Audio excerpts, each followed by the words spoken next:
every single time. Introducing the new BF Goodrich All-Terrain KO3 tire. Legendary toughness made tougher. BF Goodrich, what are you building for?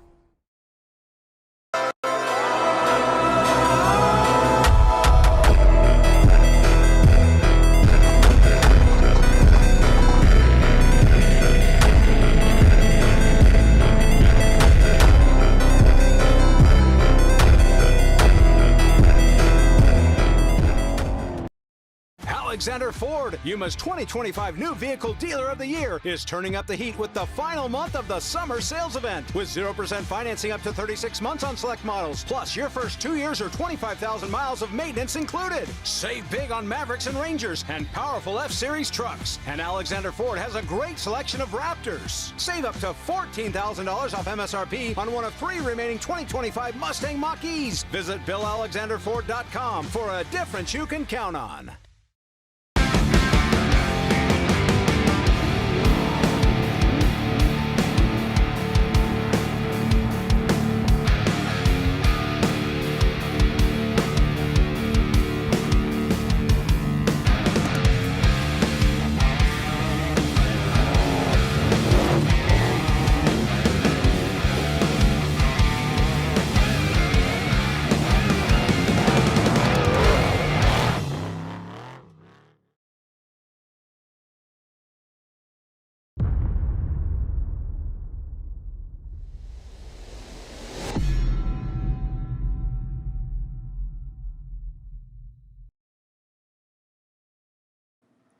All right, what's going on, guys?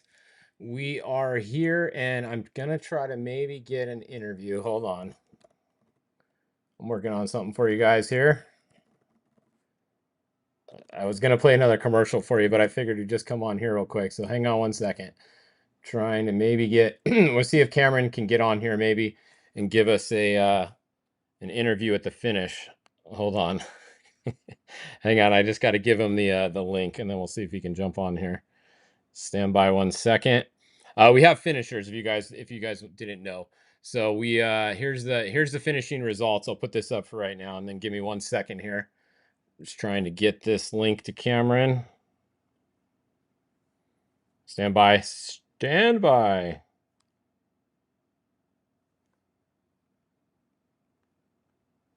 Get an interview from them at the finish line if we can. As you guys know, Cameron was leading the race. He stopped for a down biker that had crashed really hard, and it sounds like they're going to get time credit, as we know. We just don't know how much yet. I don't think it's going to be enough to get the win or beat Mitch. Maybe it's hard to tell. Maybe 5 minutes, 8 minutes, something like that. They're still looking at the tracker and going to check the GoPro. The GoPro is cool because you can see exactly when they stop. You can look at the time, and then you can see exactly when they totally got going again, and you can see the exact time. So they're going to do that and figure that out. But it looks like Eric Harden is going to be your winner unofficially. I don't think Cameron's going to get a 12-minute credit. He wasn't stopped that long, so pretty sure Eric's going to win. Mitch Guthrie's most likely going to be second overall, maybe third. But Mitch, I mean, hell of a job in his Dakar car there for coming out here with a Dakar car, a T1 Plus, and putting on a show. So pretty cool. But we still have a good race going on, and that is in the UTV class. We do not have a UTV finisher yet. You can see Brock Hager is leading. He is in first. Behind him, we have Phil Blurton. But the one to keep an eye on here on corrected time is Cody Bradbury. Cody Bradbury has been making up the most amount of time all day in the UTV class, and he is getting really close. This is unofficial, but if you go over here and we look, that's class leaders. Hold on. I'm going to load the UTV Pro class on unofficial time right here. You can look at Cody Bradbury. At race mile 400, he was 6:22:20, and Brock was 6:21:30. That's 50 seconds, 49 seconds between first and second on corrected time unofficially at mile 400. That was with 100 miles to go. Now, they're not quite through 450 yet. You can see they're not there yet. But once they come through there, I want to see if Bradbury made up time, or is he still 50 seconds? He's 49 seconds behind right there. The question is, did he make up time or did he lose time between 400 and 450? So Brock's definitely got to keep an eye on Bradbury, who's the third car behind, basically in line. It's Brock, then Blurton, then it's Bradbury. There is a couple cars in between them, like right here at the L92. And let's see, I think Cameron's joining us here. Cameron, can you hear us? Yo, what's up? Yo, what's going on? How are you? Hi, Fish. Hello. How was your race? It was pretty good. It was pretty nice. I was sitting with my feet up and the air conditioning on, and Dave Mason brought us the truck first on the road, so no pressure. We all were laughing. They're like, "Don't screw it up." I was like, "Oh, I'll try not to," but here I am getting kind of soft in my old age, you know. I was gonna text you and be like, "Hey, first on the road, don't fuck it up." But then I was like, I don't want to get in his head too much, so I didn't text you. You can text me anytime, any kind of hatred you want. I don't care. We were in the car laughing and having a good time. It was all good. It was all good until a moto guy went stunt work in front of us. It was so gnarly. I hate seeing dirt bikes crash. And that was horrible. Did you see him actually crash, or was he down when you got there already? No, I saw him crash. What We were happened? probably I can't tell for sure because I couldn't see his tires on the ground when I was watching, but I was maybe 200 yards behind him in a wash, and he was out of turn. And when we saw him crash, we pulled up pretty close to him and stopped, so we were blocking the road because he wasn't moving around too much. But I think what happened, there was a really big rock, and I think he tried to go around it, and he hit another rock. Ah, That's kind of what I got out of it, but I can't say for sure. But it really sucks, man. I just hope he's okay. And we hung out for a little while. My navigator Scott Conley got out and rendered aid and talked to him. I mean, I don't know what kind of aid we can really render, but we yeah. wanted to make sure that we did whatever we could. And then a couple other a moto came up and stopped with us, and then the Rubik guy stopped for a second too to make sure.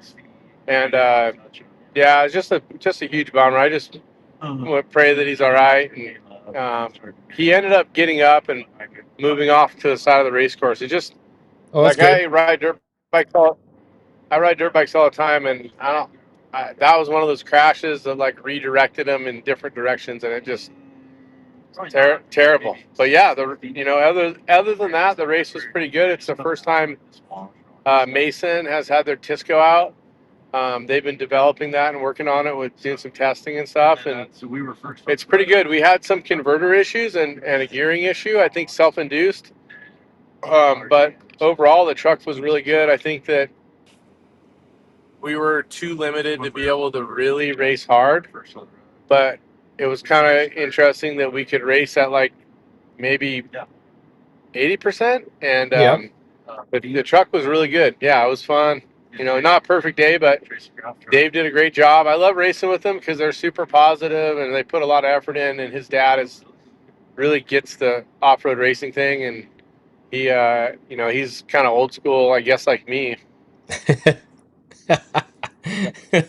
Well, I mean, I think you did the right thing. We know you're going to stop. You're the number one guy. If there's someone hurt out there, you're going to stop and help them. So the guy's probably lucky that you were there, because I saw how you parked the truck too. We were looking at your live camera and you were blocking the course. So luckily no one else could come flying by and just, run the guy over in the dust or something. So that was good.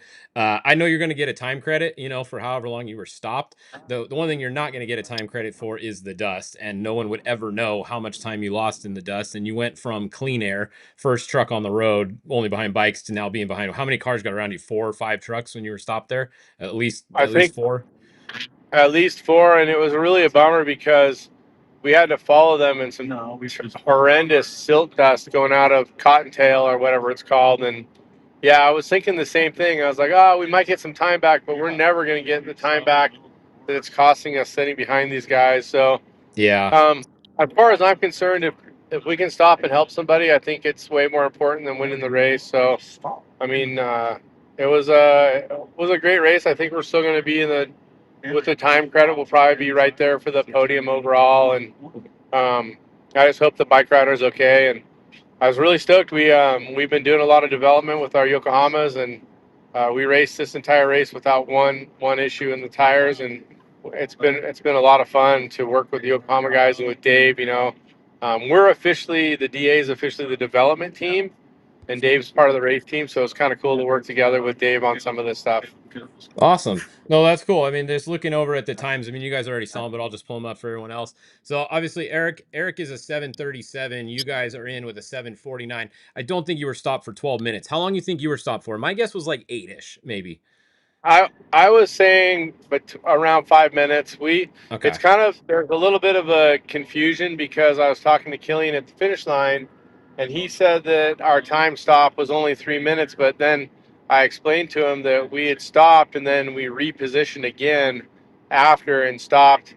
Like I really didn't want to leave, and my navigator got in the truck, and the other moto guy had given us the thumbs up a couple times, and I really hesitated on leaving, so I stopped again for a little bit. I'm not totally sure how long. Could you guys see the crash on our in-car? Like, could you It guys see the moto when he crashed? Yeah, if we were watching it live, I didn't know about it until someone told me right when it happened, and you couldn't rewind it because it wasn't going to YouTube. So if it was on YouTube, we could have rewound it, but we just saw like as soon as it after it happened, I pulled it up and you guys were out of the truck and the guy was down in front of you guys. So if someone was watching your camera live, it would have been on there. Yeah, yeah, for sure.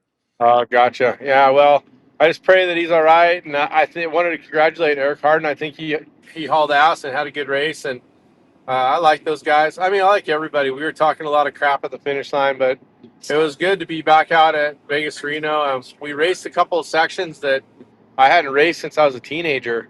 Out back on the backside of Big Dune, we raced over there when I was a little kid, and it was fun to be back out there smashing a little bit, and really unique because Best in the Desert usually is very much like a very delineated course, and we raced some really kind of not big bumps, but some bumps and some sand washes that were really unique. It almost felt like old school, maybe Lucerne or something like that back in the day when we did that big 250-mile loop.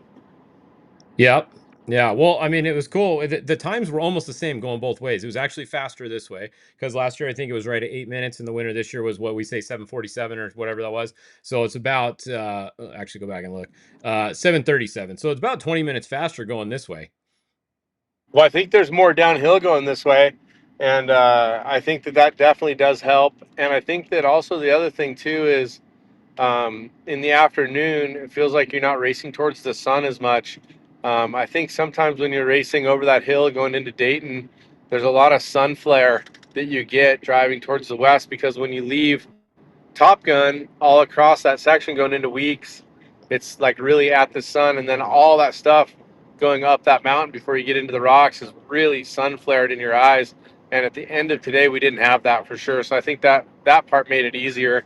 I'm not sure about the start and how the sun and that was in everybody's eyes Yeah. because I wasn't there. But I mean, it's a give and take. But I thought it was fun to do it differently, and I commend the Best of the Desert guys. I got to see I got to see Brian and Daryl at the finish line and talk about their dad a little bit. And I know Casey would be stoked to see us all out there racing 30 years after he started doing it. So, my thoughts are with the Folks family, and Casey obviously was a big part of our culture, and he created something pretty cool for all of us. So yeah, lots of love to the Folks boys, and it was cool to see them both out there at the finish line shaking hands.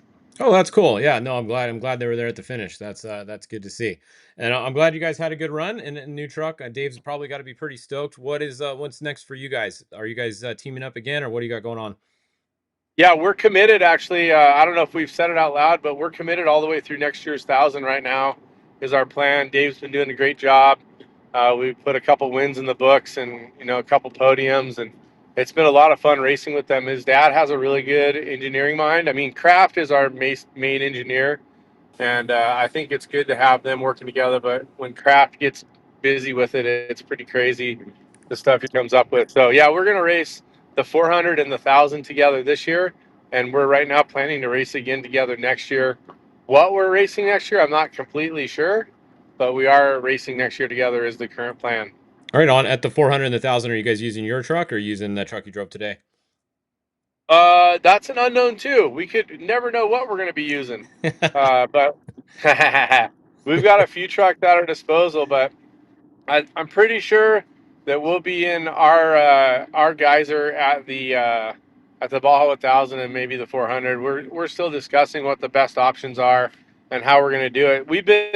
we've been like Dave's been racing the beach side a bunch, and I've been racing the inland side. So it sounds like the 400 is going to the beach first. So Dave might start again.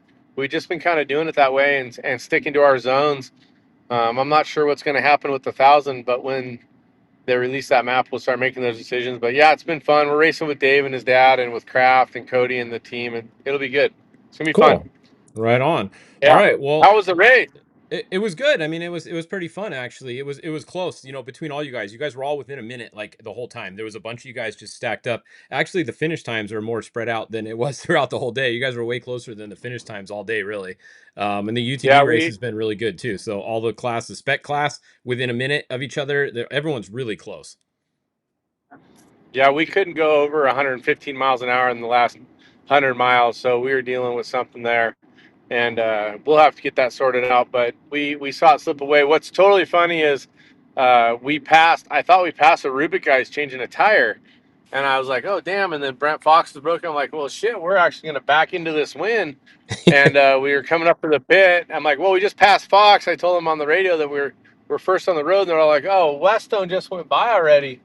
I was like, oh, he must have some magic line we didn't know about and smoked our asses. But yeah, I realized later that the car I saw changing a flat was RJ Anderson with Oh.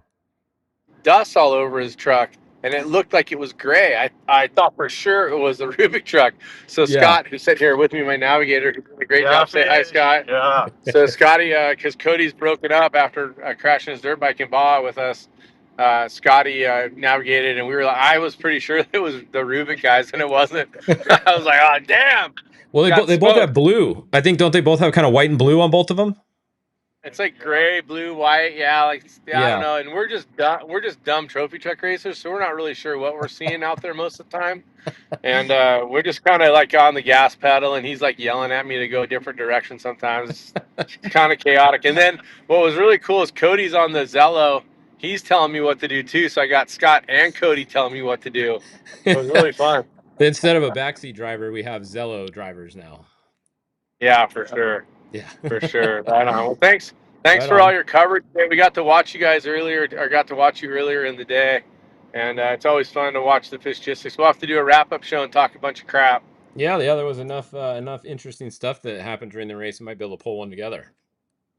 All right, sounds good. Well, Cool. thanks for having us, Fish, and All right. everybody be safe out there driving to wherever you're driving. I'm going to Colorado to ride dirt bikes, so Oh, dang. I'm looking forward to the Colorado 500 50th anniversary next week. So we'll be there creating media for that and riding dirt bikes. Awesome. All right. Well, have a safe trip home or into Colorado and everything, and we will check in soon. We're gonna watch the end of the UTV race here. They got just about was it about 40, just under 40 miles to go, it looks like. Is my boy Phil doing good? Dude, him and Brock have been within 30 seconds of each other physically about all day. Like the whole way. Yeah, I know. That's crazy. I know Phil's not a big talker, but I want to say I think he's one of the finest racers we've ever had in our sport. I think he's a really good guy, super talented and very humble. Brock's similar too, but Phil maybe doesn't get as much credit, but he's a really solid driver. I love pre-running and hanging out with Phil. He's a good dude. Yeah, I mean, right now, just looking at the map, he is literally less than a mile behind. Again, their trackers don't update at the same time, but they're right on each other the whole way. And then the one to watch behind them that we've been talking about is Cody Bradbury. Cody Bradbury is actually sneaking up on both of them. He started a little farther back, and he's only about 50 seconds behind Brock for the overall time right now. So it's going to be really close between Bradbury, Phil, and Brock going to the finish, and then Ethan Groom is right behind them. So that's kind of the top four. Anyone's game with about 35 miles to go. Yeah, I like seeing Ethan. He's been coming up, good kid, and his family's loves the sport, so it's great to see him having success. Cody, I don't really know, but man, he hauls ass. I know he won a couple races and comes out of nowhere and just blasts people. It's like with surprising him with the win. He's super talented. Last year at this race, I believe he got second. He only lost to Mitch Guthrie right at the finish. So he's looking pretty good again right now. We'll see on the who gets to the finish. Yeah, I love the Can-Am Polaris battle too. It's good. I like to see the big class and everybody facing off. Yeah, I mean right now it's Polaris 1, Can-Am 2, Can-Am 3, and Polaris 4. So we have 2 of each in the top 4. And they're within minutes of each other, less seconds of each other. So it's pretty cool. Yeah, that last 40 miles is so stinking fast. It's insane. Like there's really almost nothing to slow you down. Well, that'll be a little advantage for the Maverick R on the top end because they have a little bit higher speed than the Pro Rs do. So if you said that last 40 miles, that could get real interesting with Bradbury and Blurton. Yeah, Phil knows how to make that thing go, but so does Brock. We'll see. I'm looking forward to watching Fishgistics and see what happens. All right. Well, thanks for coming on and keeping us updated, and thanks for doing the right thing as always. We knew you would stop and help, but I think you did the right thing. And one of these days, all your karma's gonna you're gonna be able to cash all that in. Yeah, hopefully when I get to the pearly gates, I get a high five instead of getting kicked out of there. Yeah, I think you're good. Thanks, super All right. thanks to Mason Motorsports for having us and Yokohama Tire for just excellent effort. Thank you, Raceline, also. They were all involved with this. We're super stoked. Thank you guys. And Right on. shameless sponsor plugs. There you go. All right, Cameron. Have a good day. Good fish. Bye, everybody. See you guys. All right, there you go. That was an interview with what was the lead truck for most of the day, physically out front there for most of the second half of the race until the bike rider went down. Cameron stopped. You heard what happened there.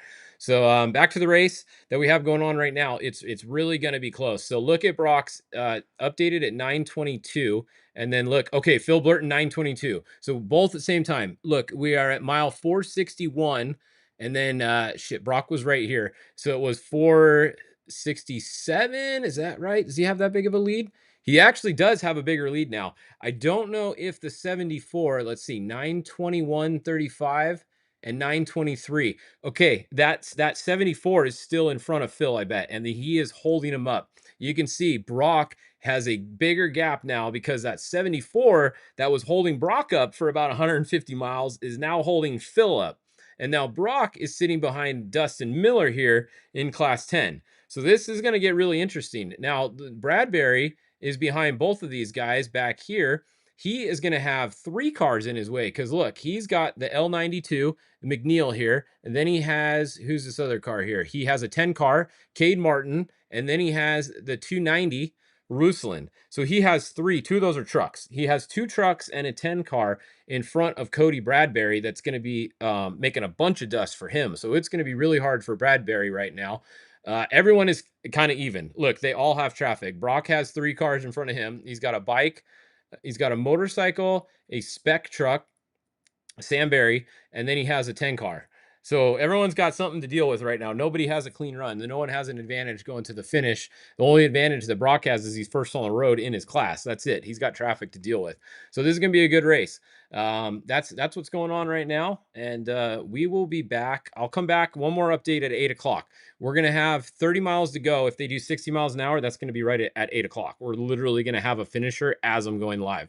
So if they're going to come to the finish a little bit before 8, I will go live before 8. So start checking back in about, they're not going to go faster than 60. So it's going to be right at 8.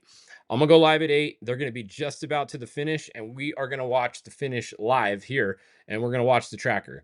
Who you guys think? Let's hear before we sign off. Do you guys think Brock's going to get it? Do you think Phil's going to get it? Or do you think Bradbury's going to get it? Or is there going to be somebody else that we're not even talking about right now? Let's see in the chat. Put in the chat who your guys' guesses is. The winners will receive a big virtual high five. But you can have bragging rights and say that you called it. If you want to even go a step further, say how much they're going to win by. So who's it going to be? Is it going to be Brock, Bradbury, or Phil? Or is it Ethan Groom even? Any of those top 4 could pull it off. We got 30 miles to go to the finish. Let's see. We got a couple Brocks so far. Let's see. Let's see in the chat. You guys load that thing up before we sign off. See, I'm like a streamer now. I'm talking to the chat. So put it in there. You guys can look at the comments in a little bit. We got a lot of Brock so far. Yeah, look at this. Brock, I'm just zooming in right now. Brock is in a sandwich right now. Like, look at that. He is sandwiched in traffic. He's coming. He's got one more pit. Pit 11 is going to be the last pit right there, pit 11, and then he's going to be at the finish. That's the last physical pit. I don't even know if he's stopping. I honestly don't. I haven't even looked at the plan. I doubt he's stopping there. But that's one more pit to get through, and then they're at the finish. So you can see if I zoom out and move myself out of the way a little bit, we are really close. Finish is right around the corner right there. So it's going to be close. All right. Oh, Brock by 3 minutes, somebody said. Okay, Brock. So far, we have all Brock votes. Nobody's voted for anybody else yet. All right. Come back in just about half an hour at 8 o'clock, and we will have one more Fishgistics update for the 2026 Best in the Desert Vegas to Reno running.